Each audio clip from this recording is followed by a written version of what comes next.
Hello, guys. Welcome back. Good morning, good afternoon, good evening. I'm getting ready for bed, and I'm going to, before I do that, together we're going to read chapter 8 and 9 in Saint Germain, Mystery of the Violet Flame, written by Elizabeth Clare Prophet. And I think the first, chapter 8, the first chapter we will read is called Violet Flame for Personal and World Karma. So another way that we can use the beautiful violet flame. This is just a nice picture they shared in here. As our sponsor for the Aquarian Age, Saint Germain wants to help us solve our karmic dilemmas so we can realize our highest potential. His solution? The violet flame. He says, karma is the weight that prevents the soul from flying. Karma affects all choices. It affects contracts, business, marriage, and otherwise.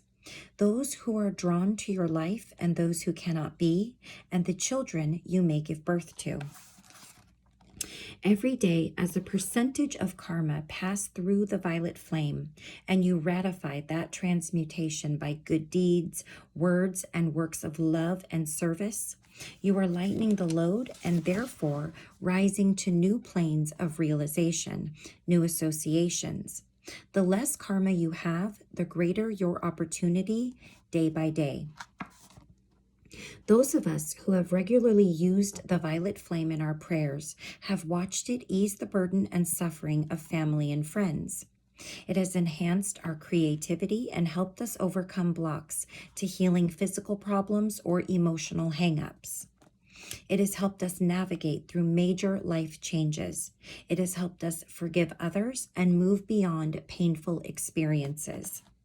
With regular use, the violet flame can bring positive change into your life and transmute the buildup of mankind's karma that could result in the darkness prophesied for our time. In short, the violet flame affords us the optimum opportunity for self-transformation and world transformation. That is exactly why Saint Germain, out of his great compassion for our souls, gave us the gift of the violet flame. The violet flame has long been used by spiritual adepts. In the past, it was also used by the people of Atlantis when their Golden Age civilization was at its height. Because they eventually misused the violet flame, in later centuries, only the few were entrusted with its secrets. But in the early 1930s, Saint Germain reintroduced the violet flame to the world. What great hope, what great heartedness Saint Germain must have had that day when he literally unfurled the great ribbons of the violet flame that we have been blessed with ever since. Transmuting karma ahead of time.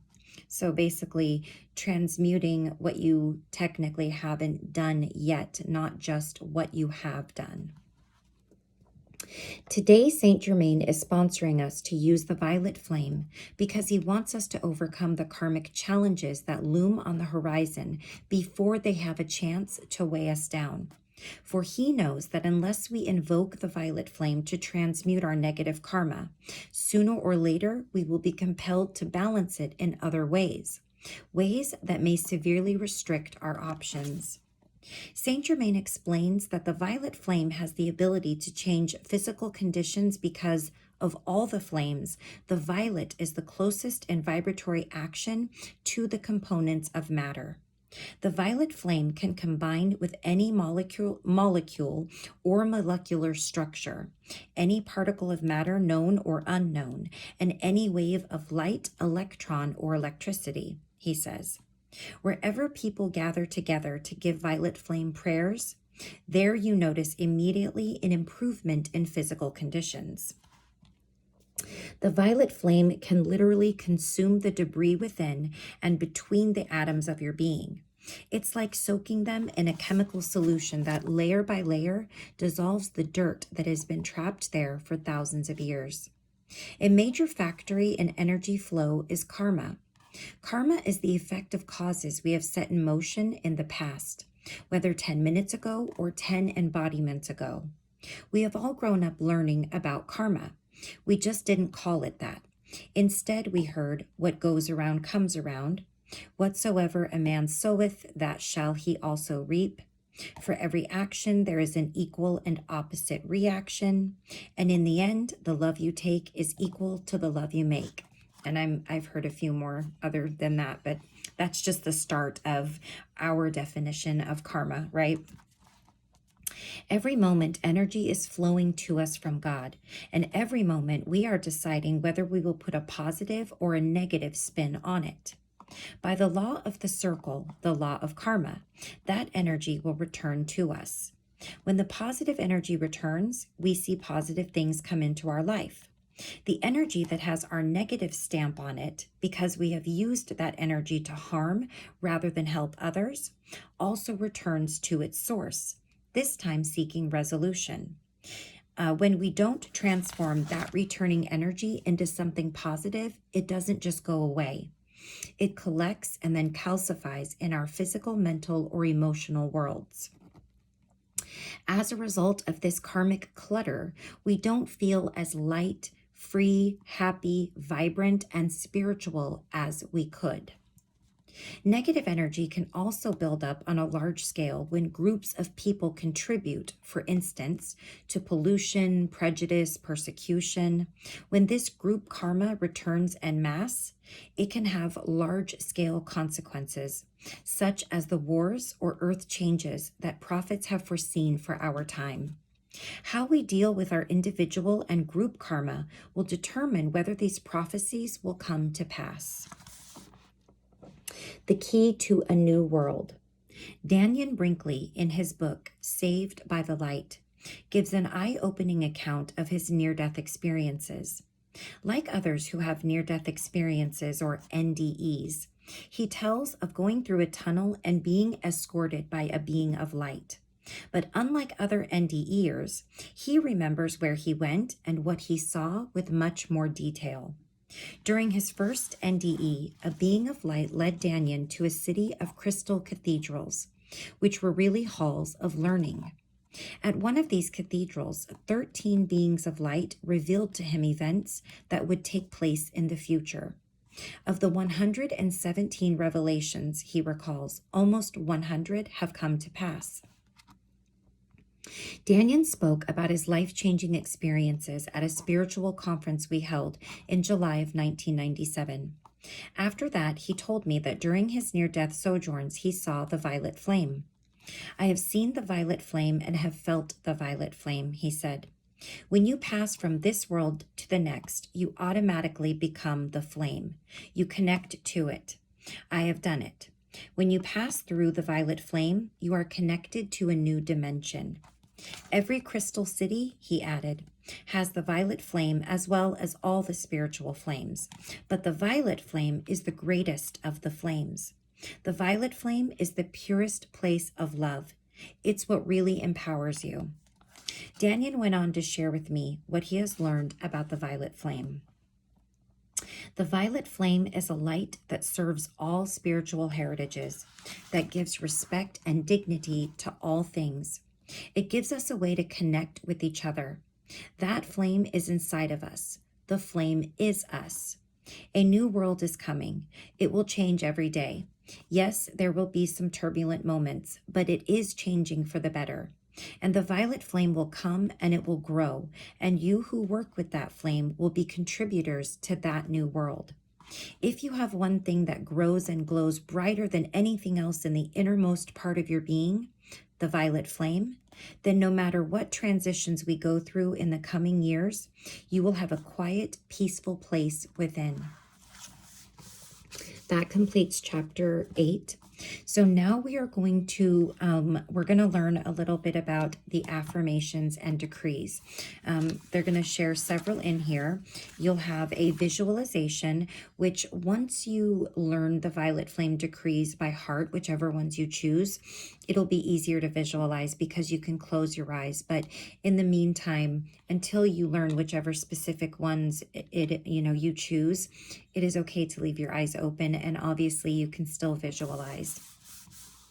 Okay, chapter 9, affirmations and decrees, and I will put timestamps with each visualization and each decree or meditation, because I think there's one or two meditations in here as well.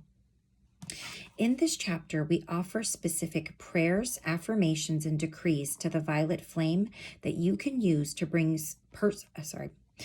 spiritual solutions to the prophesized challenges of our time. We have also included suggested visualizations and meditations that can enhance your spiritual practice and help you fulfill your unique purpose in life. An effective exercise to start your day with is the heart, head, and hand decrees. This set of affirmations helps purify and energize heart, head, and hand for a greater mind, heart, body connection. The heart is the place where we commune with God. It is the center from which we send out our love to nourish mankind. Our head is the chalice where we receive the creative thoughts of God and our higher self. Our hands represent how we put our spirituality into practice. All three, heart, head, and hand, are an integral part of our spirituality. Heart, head, and hand. So we're going to talk just a little bit more about this meditation. We begin with the heart because the heart is the hub of life, physically and spiritually. With the heart mantra, we call forth the transmutative power of the violet flame. Layer by layer, the violet flame can dissolve negative feelings and karma that block the flow of energy through the heart. The heart mantra helps us develop the qualities of the heart. It helps us become more open, more sensitive, and more compassionate to the plight of so many who need our love and our prayers. The head mantra clears the physical and spiritual faculties of the mind so that we can think and communicate more clearly. It helps us strengthen our intuitive faculties and develop a keener perception to spiritual dimensions. In the hand mantra, we affirm our partnership with Spirit, and we say, "When I join hands with God, nothing will be impossible." The hand symbolizes the power of God to make things happen through our profession, our services to life, the big and small things we do for others every day. Through our hand, we can transfer tremendous energy and healing. With the hand mantra, we also affirm that we will walk the middle way, as Gautama Buddha taught his followers. After his own experimentation, Gautama said the best way to make spiritual progress is to live a balanced life, not succumbing to the extremes of asceticism or indulgence, or asceticism. I think that's the word. So here we'll start with the heart, head, and hand visualization. As you recite the heart mantra, visualize the violet flame within your heart as a pulsating violet light that softens your heart and allows the petals of your heart chakra to open. See the violet flame transforming anger into compassion, bitterness into sweetness, anxiety into peace. As you give the head mantra, see the violet flame leaping up from your heart and penetrating your head to clear your mind of all mental blocks, negative images, and limiting concepts about yourself or others. See your mind becoming filled with the brilliant light of God. As you give the hand mantra, visualize the violet flame dissolving the cause-effect record and memory of those things you had a hand in that you wish you had not done. You can give each section below 3 times or as many times as you wish. So the heart, head, and hand are 3 separate decrees. And they're just saying you can do each one 3 times for a total of 9 or more if you want to. So here is the heart decree. Violet fire, thou love divine, blaze within this heart of mine. Thou art mercy forever true. Keep me always in tune with you. Here's the head. I am light, thou Christ in me. Set my mind forever free. Violet fire forever shine deep within this mind of mine. God who gives my daily bread, with violet fire fill my head, till thy radiance heaven-like makes my mind a mind of light. And hand. I am the hand of God in action, gaining victory every day. My pure soul's great satisfaction is to walk the middle way. Now we have another set of affirmations. This one is titled The White Light. So I think we're going to be talking about the tube of light, which is our protection in a sense. The next set of affirmations reinforces our protective tube of light, shown in the chart of your divine self, page 84. So this is the tube of light right here, in case you need a reminder, because visualizing this is super, super helpful when you're doing decrees and meditations. Okay, the tube of light is a shield of protective white light about 9 feet in diameter that streams down from God and the I am that I am above you and extends beneath your feet. The tube of light can guard against energies of malice that may be directed at you through someone's anger, condemnation, hatred, or jealousy. When you're unprotected, those vibrations can make you irritable or depressed. They can even cause you to have accidents. The white light can also protect you from the pull of the mass consciousness.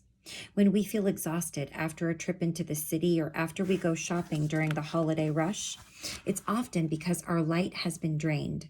The tube of light helps us stay centered and at peace. It's a good idea to give your tube of light decree each morning before the hustle and bustle of the day begins. If throughout the day you feel de-energized, depleted, or vulnerable, you can repeat this decree as needed. The tube of light is invincible, says Saint Germain. Reinforce it after you have been for a while among many people and in the commercial world. Withdraw for a few minutes and reestablish the fire. So here is the visualization. As you recite the tube of light decree, see the dazzling white light from your I am presence, brighter than the sun shining on new fallen snow, coalescing to form an impenetrable wall of light around you. Inside the scintillating tube of light, see yourself enfolded with the violet flame. From time to time throughout the day, you can reinforce this spiritual protection by visualizing the tube of light around you and repeating the decree. So I say this one every day before I start my decrees. Beloved, I am presence bright. Round me seal your tube of light from ascended master flame, called forth now in God's own name. Let it keep my temple free from all discord sent to me. I am calling forth violet fire to blaze and transmute all desire, keeping on in freedom's name till I am one with the violet flame. Now this one is going to be a decree for forgiveness. The next decree is for forgiveness. The violet flame is a forgiving flame. Forgiveness is not always easy, but without forgiveness, we cannot make spiritual progress. When we refuse to forgive a friend or a supposed enemy who has wronged us, even if he wrongs us again and again, we tie ourselves not only to that person, but to his anger. Therefore, we are not truly free until we resolve the anger and balance the karma. There may be times when we feel we cannot forgive someone because we believe the crime they committed against us or a loved one has been too great. In a situation like this, God has taught me that we should forgive the soul and ask God to bind the not self of the person that caused him to commit the crime. No matter how bad a person's deeds are, we should always forgive the soul, thereby avoiding a karmic entanglement. Hatred binds, love frees. Spiritually speaking, each time we don't forgive someone, we are putting a barrier between ourselves and another part of God. And sometimes the most important person you have to forgive is yourself. Here's the visualization for forgiveness. As you give the forgiveness mantra, send your love and forgiveness to all whom you have ever wronged and all who have ever wronged you, releasing the situation into God's hands. Forgiveness. I am forgiveness acting here, casting out all doubt and fear, setting men forever free with wings of cosmic victory. I am calling in full power for forgiveness every hour to all life in every place. I flood forth forgiving grace. Now the next one is the light of the heart. Many spiritual traditions tell us that the heart should be the centerpiece of our spirituality.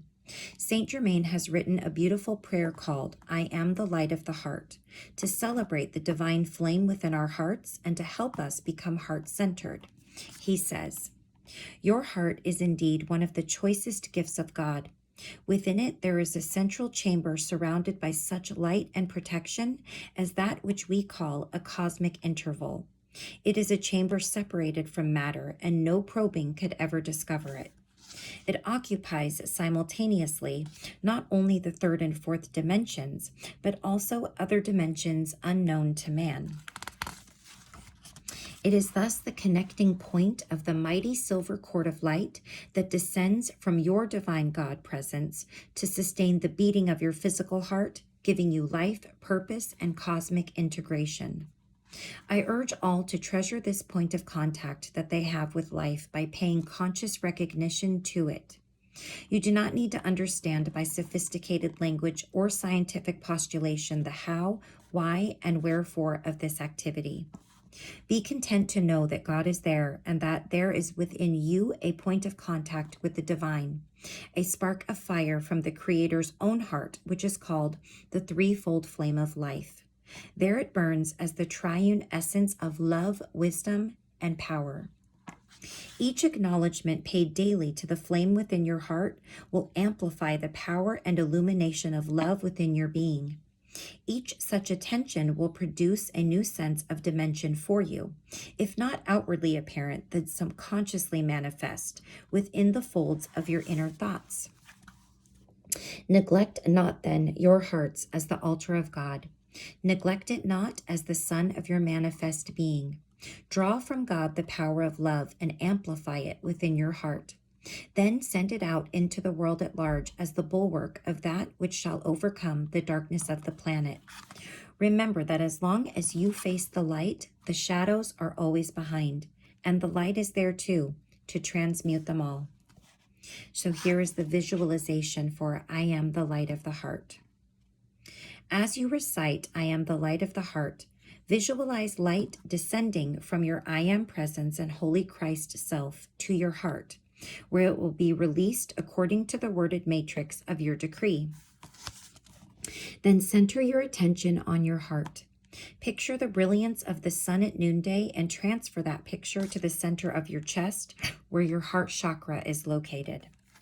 Now see thousands of sunbeams going forth from your heart to penetrate and dissolve any darkness, despair, or depression, first within yourself and then within the people of the world. Project your love, which is really God's love, out into the world. See that love as intense, fiery pink laser beams that break down all barriers to the success of your relationships, your family, your spiritual growth, your career, your neighborhood, or your nation. So here is the I am the light of the heart. I am the light of the heart, shining in the darkness of being and changing all into the golden treasury of the mind of Christ. I am projecting my love out into the world to erase all errors and to break down all barriers. I am the power of infinite love, amplifying itself until it is victorious, world without end. Now we have I am the violet flame. So we'll learn a little bit about that and do a visualization and meditation or a decree. I am the violet flame is a powerful decree that you can repeat many times to build a strong action of transmutation. Here's the visualization. See the violet flame come to life as if you were looking at a movie. The flames rise and pulsate around you in different shades and gradations of purple, pink, and violet. See these flames pass through your body, caressing each organ and restoring wholeness. See them saturating your mind and your emotions, relieving all burdens. One of my favorite visualizations for this decree is to see the 7 seas filled with violet flame. Meditate on the power of the 7 seas and then translate that image into a giant, peaceful violet flame sea that envelops the entire planet. Imagine the weight of it, the power of it, the energy of it. The violet flame has the capacity to totally transform the earth, the air, and the waters. and you can apply this decree to specific situations. You can see the violet flame transmuting the pollution in a local river or clearing the smog over your city. You can focus on the world's children. Visualize them before you, starting with the children of your home and neighborhood and moving on to the needy children of the world. See frolicking, dancing violet flames swaddling them and transforming their burdens into joy. This was one of the first ones that I learned, and I find it very powerful. So this is, I am the violet flame. I am the violet flame in action in me now. I am the violet flame, to light alone I bow. I am the violet flame in mighty cosmic power. I am the light of God shining every hour. I am the violet flame blazing like a sun. I am God's sacred power freeing everyone. That's a great one to end with. The first time that I said this one as sort of a decree, it made me really, really emotional for some reason. It was very freeing, actually, without me even realizing it, and knowing at the same time that I didn't, or actually not knowing, because I didn't know very much about the violet flame when I first started to decree. And as I learn more and more about it, I just feel like it resonates with me more and more. So as I said, I will timestamp the visualization and the meditation or the decree, so that if you're looking for a specific one, you can certainly find it a little bit easier. And we really only have very little left of this book. I think we only have we have about 2 or 3 more chapters. So I'm looking forward to wrapping this book up with you, hoping that you will find some of these decrees helpful and some of what I've shared with you helpful, because I know how much this has helped me in my life. So until next time, when we read another few chapters, I hope you have a wonderful rest of your day. Take care of yourselves, take care of each other. Please like, subscribe, and comment if you feel so inclined. If not, and you're just watching this video, that's good enough for me though. But until next time, take care, and I will see you again soon. Bye-bye.